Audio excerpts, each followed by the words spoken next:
ಹುಟ್ಟಿಸಿದಕ್ಕೆ ಪಾಲಿಸಿನ್ನು ಹುಟ್ಟಿಸಲೇಬೇಡ ಇನ್ನು.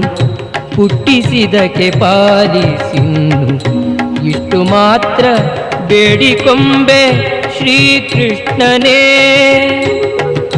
ಸತ್ಯವಾದ ನಾಮಗಳನ್ನು ನಿತ್ಯದಲ್ಲಿ ಪಠಿಸುವರಿಗೆ ಅರ್ತಿಯಿಂದ ಸಲಹುತ್ತಿರುವ ಕರ್ತೃಕೇಶವ.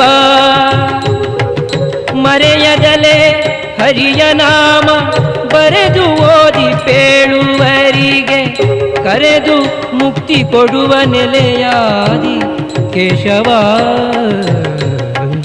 ಈಶ ನಿನ್ನ ಚರಣ ಭಜನೆ ಆಶೆಯಿಂದ ಮಾಡುವೆನು.